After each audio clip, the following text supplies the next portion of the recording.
Hello, everyone, and welcome to Creative Writing with Dr. Nagel. I'm your host, Tanya Nagel, and today we are here with Rituals and Runes author, Calla.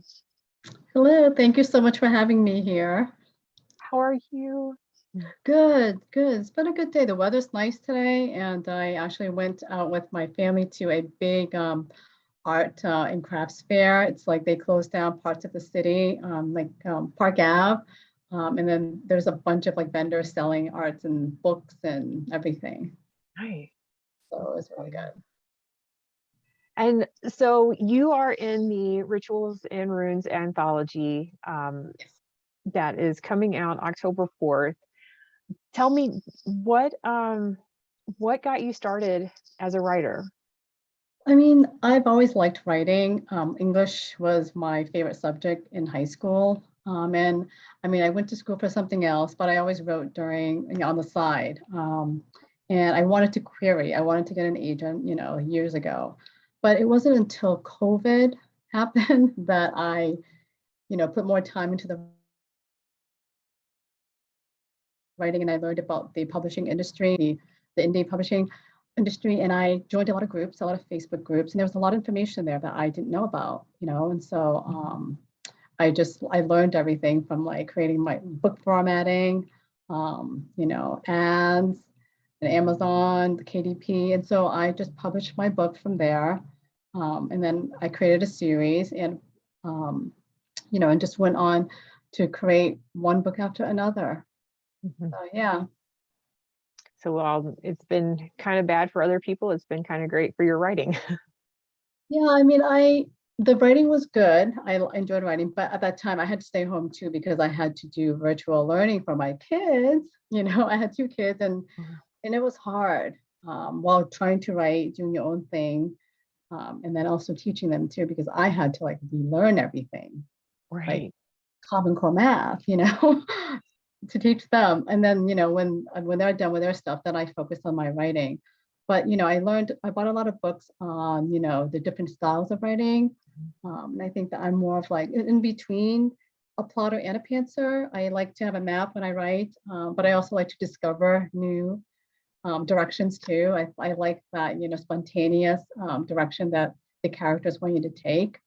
Um, so yeah, everything just kind of happened because of COVID. It kind of forced me like just do what you want to do. Life changes and is unpredictable, so why not do it now? You know. I think that's a great, positive, something positive that's come out of that Yeah, for someone. something right. One positive thing. Yeah, definitely. One, every little thing matters. And so tell Uh, me, um, like what kind of books do you write? so for Calize is my pen name. I for otherworldly stories. So I write, paranormal, which is the story that I submitted to Rituals and Runes. I also write sci-fi romance. That was the first book that I wrote was sci-fi romance. And then I also have a fantasy romance coming out the same day, October 4th, as Rituals and Runes. It's part of anthology as well. Um, and I don't know why I signed up for two. It just happened to come out at the same time, and I would never do that again. It was kind of chaotic. But yeah, so I like otherworldly stories because I like to escape into other worlds, the magic and all of that epic stuff that you don't see normally. So yeah, so that's what I write. And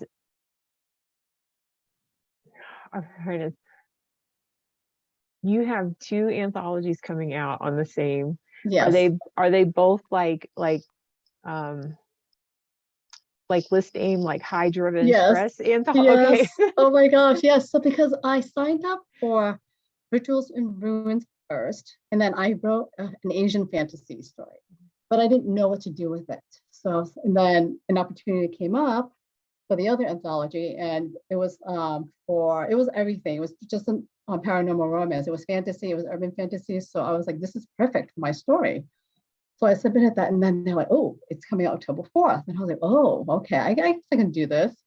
But I didn't realize how much work went into it. And so, you just kind of do it one day at a time. I have certain tasks that I fulfill weekly, just like Rituals and Ruins. So I just do that. But yeah, they do take a lot of time and it's a lot of work. And I've met a lot of like wonderful writers. So through that too. And I understand the process behind the scenes and how to achieve the list aim as well. So I mean, that's something that, that was a positive too. Um, but yeah, I don't I recommend doing two at the same time. yeah, I actually I have Rituals and Runes, and then I have a it's a contemporary Halloween anthology that I didn't know that that's when it was going to be scheduled when I signed up for it. I thought it was just going to be closer to, to Halloween or like mid-month or something. Yeah. Um, but fortunately, it is not the same List aim. level of Yeah. expectations for it. And I think that that's something that I'm glad you brought up, because I think that's something that people often miss or mistake is, sometimes you are part of an anthology and it does really, really well, and everyone like likes the cover, they like the blurb, and Yep. they're buying it. It doesn't matter what the price of it is. And then sometimes like us with, with these, like their whole purpose is with that driven in goal of getting enough readers to purchase it that you'll end up somewhere on the Right. list. And when that comes in, the marketing factor between I'm just going to release this book and I'm going to release this book Right. it is totally it is so totally different. um I and agree. I get aggravated when people are like, oh, they don't work for it, they don't do whatever. I'm like, I have Yeah. never worked so hard in my life on a book. Yes. Oh my gosh. Like being an author, an indie author, I've never worked this hard and like for so little reward. I Yeah, mean, having my book published is a great reward. It's fulfilling, it's yours. Like that's different. But like to see, you need to make money too, income to survive, to continue to do it. You have to pay your editors, pay the book cover designers, all that stuff.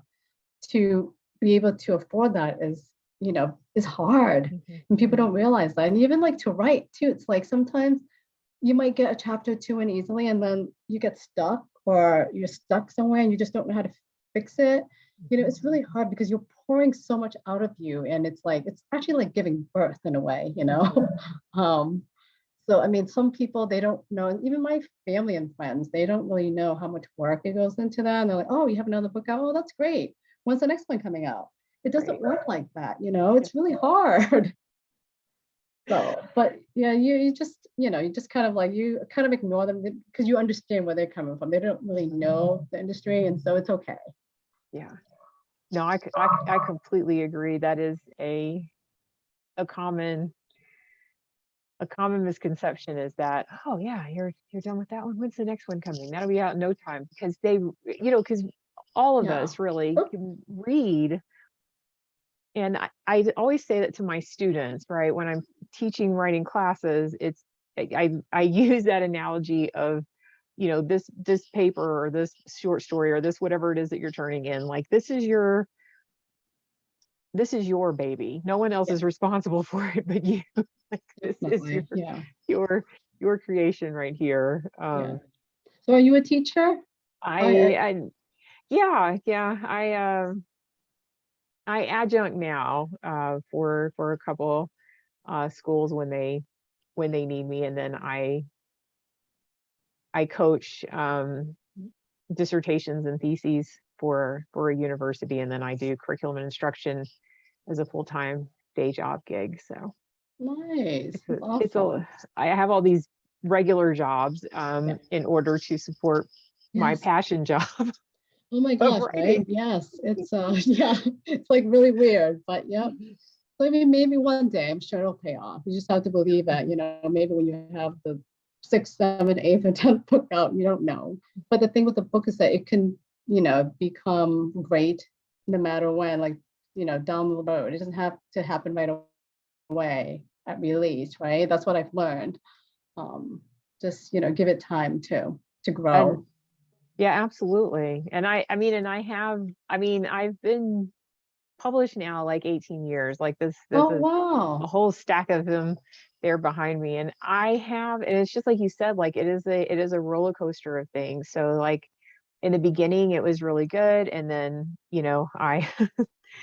I did my doctorate program, which that was 3 years where I was not really writing. And so it's kind of like starting over again, Yeah. and then coming up. And then I won't write in just one genre. Like that would probably also help if I just like tuned in, was like, I'm going to write this and then I'm going to take off with that.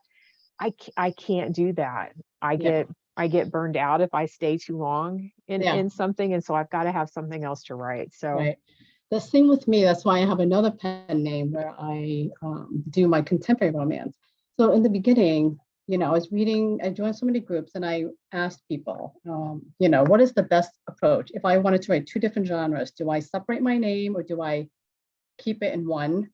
And so a lot of people say, oh, I write contemporary and otherworldly, and I just keep in one newsletter. I just kind of break it up. And I was like, okay, maybe that'll work. So I tried that because it was the lazy way out for me. In the back of my mind, I knew it was not the right thing to do, but I did it because there were so many people that were saying, "Oh, we do this too," and that was one lesson that I should have known, step back, take all these advice from different people, but step back and see what works for you. mhm. So I did publish one contemporary under Calla, and that when I sent out my newsletter, nope, not a good idea. So now I have a new name and I published one book. It's starting a whole new series under that new name. And Calize will only be otherworldly. And that has worked out great for me. And so, I like to write, otherworldly and also contemporary because I find that contemporary kind of grounds me. I am on planet Earth. I still enjoy reading those stories and like the regular stuff, but I also like to escape and another planet, another world. So I kind of do two, but whichever one sells more, I will focus on that. So right now the contemporary is doing well, so I'll do more of those books, but I will still continue to publish for Calize, but less books.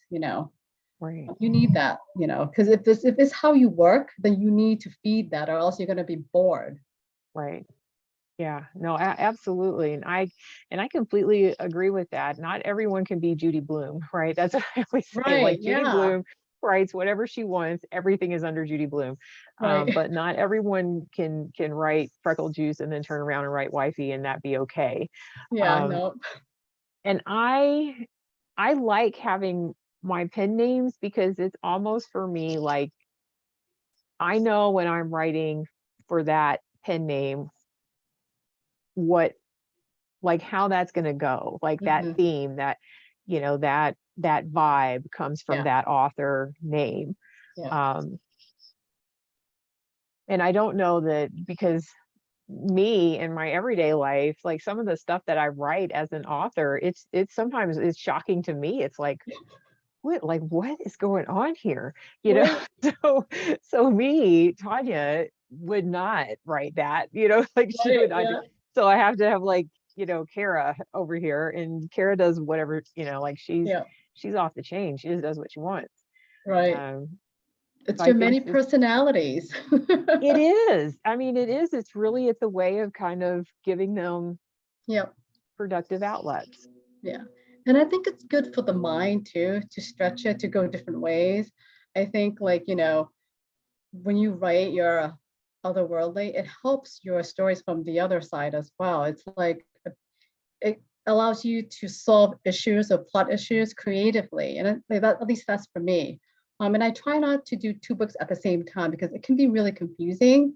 Um, because I was doing it when I was trying to finish the anthology, like one day I'll do this and then the next day I'll do the other one. And it was just it was something that had to be done, but it was something that I did not want to do because Right. it wasn't helpful, but I had a deadline, so I had to finish it. Mhm. But yeah, I mean, this industry, I love it. And you have to have a passion to be in it and to survive because not everyone gets a big hit at the first release or the second or third even. And you just have to keep pushing at it, And I think one thing I've learned is not to compare myself to anyone else. And it's so hard to do because it's natural. It's a human nature to compare yourself to other authors who are doing the same thing. And you're like, why are they succeeding? Why are they, because it's natural, but it's so hard. It's not healthy to do that. You just have to learn. And one other thing I've learned is to schedule self-care. I would have like maybe from 12 to 2, I'll have lunch and do yoga or take a walk or do something that would relax my mind. That's something I enjoy doing. Otherwise, I'll just work through the day and the week and the month, and then I'll have burnout, But yeah, Yeah. schedule something for yourself is important. If you don't schedule on your calendar, you're not going to do it. That right there that's facts for me. If it doesn't make it into the calendar and writing, by the time that day gets here, it doesn't exist. Yeah, it's not. There's so many things going on, especially when you have a family too, with all the, so you have to put it in there because time is so precious and so little that you carve out time for yourself. So Yeah. Absolutely. And so are you wide, or are you just in KU, or like where can? Yeah, so see, that was another thing that when I joined the Facebook groups, I joined this group called Y for the Win, and it's fantastic. I've learned so much from it. And so Calla is wide, and so I learned all of these, how to sell on Barnes and Nobles and Kobo and Google Play and Apple. But my other name is on KU because KU, it's making me more money than everything else, and it was like, I don't know what is the best approach right now. KU is working, so I'm going to latch onto that and continue doing that because it's what's paying, helping me pay the bills or helping me pay for my next book. Right. And then TikTok, social media, I've learned that too. I started the new pen name in April, just to kind of understand it because I always trying to understand the app and learning how to do it. And so I think I just kind of jumped in there and like played around with it. But now I'm kind of getting the hang of it too. So that's hard to maintain 2 pen names with 2 social media. It's like, I gave up. it's hard to post for both. And so my Facebook page has been like, I haven't done much to it. So it's Instagram and TikTok now for both names. And even then it's like, to create videos, it takes a lot of time. So I try to like, set up like a day where I just do all of them. And then I save them on my phone and then I'll just like drip them along because I just can't pause writing and then create a post because it just takes so much time. It's stressful too. Like I don't know what to create. So it's easier to do it all, have enough for a week or 2, and then I'll just, post it then. I think that's a great strategy. And Yeah. I gave up on it. I was just like, you know what? And so now all my social media is like Kara September Echo North. Like I'm just I'm Oh so my gosh, over it. it's just a lot. And I mean, I don't mind doing it because like Canva's good with the video stuff too, but it's like all the same stuff. Because you want it to be different. You have to use like certain viral songs, so it's like it's fun. I mean, I don't mind it because I enjoy it too, the marketing of it, but it's like kind of draining when you have to write and it's like 3,000 words a day and then you have to do And that. then you have to market. Yeah. Yeah. So I mean, I'm still learning what is the best method for me. But each day, I mean, I feel like I kind of know what I'm doing. And so I don't think anyone knows the right path because one right path, one person isn't right for you. Right. So I think everyone is still learning, and that's me. I'm still learning a lot. So I completely agree. And I think that the way, technology changes, trends change, the reader, the age of our readers and what they're interested in changes, so it's important for authors to be mindful of that and to stay current, definitely. and make decisions. Yeah. And also I think TikTok, like social media, you get the new trend right away. And so you have to be on there, even if you're uncomfortable. Because that's where the trend is, and that's where how you know what's new and what's trendy.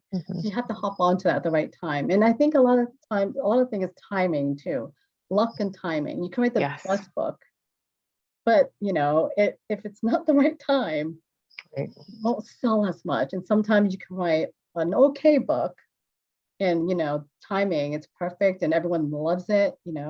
So it's just for me, like I try not to worry about that. You just have to write your best book, do everything you can to give the book the best marketing approach. Like, go on TikTok, social media, see what the trends are, give it the best shot you can, and then see where it goes. Just let it go.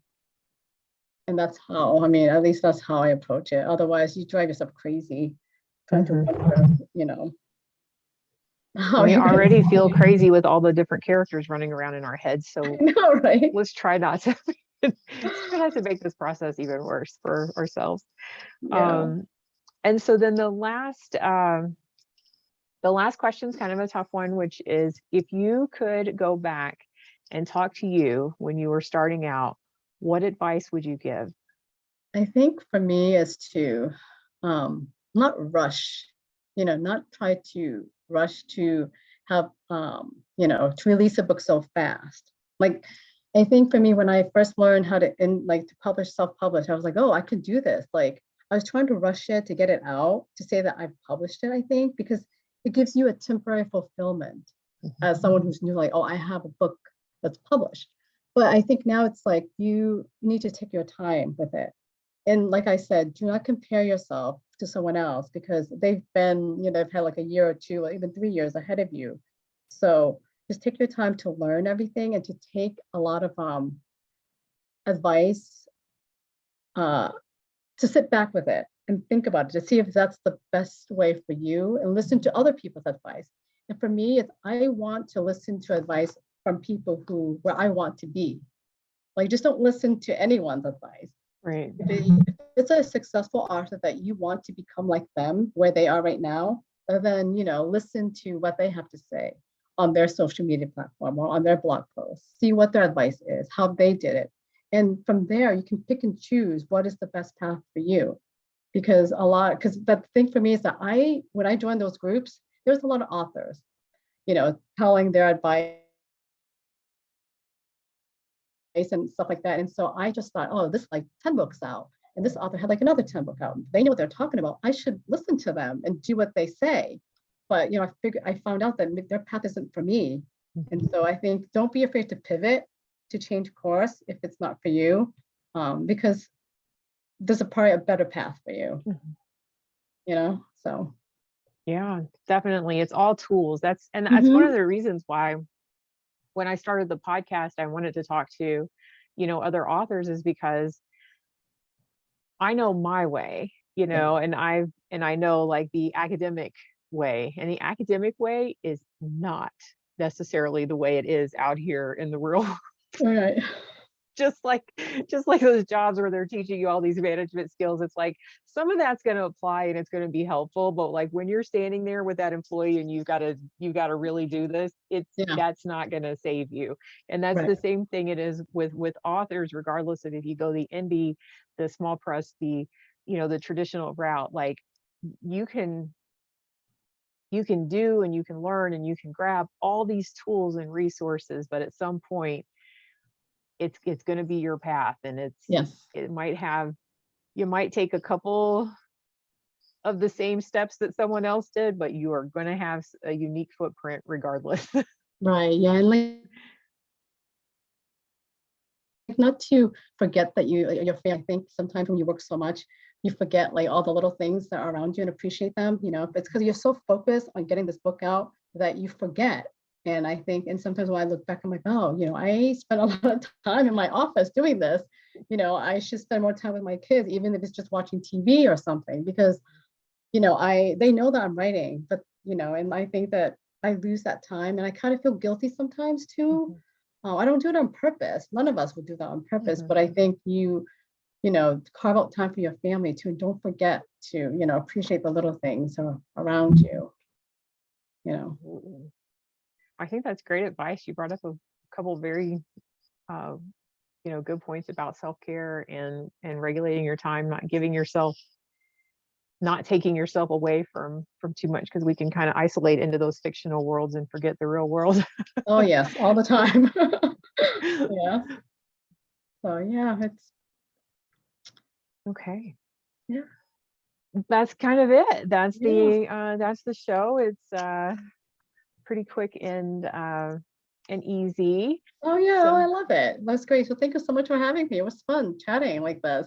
yeah, and you know, this will go up on YouTube, so you'll be able to share that, and hopefully some new writers out there will get some great advice, and hopefully some readers out there will pick up some new Yeah. books. So Oh, thank you. great. Thank you. Well, thank you so much for having me.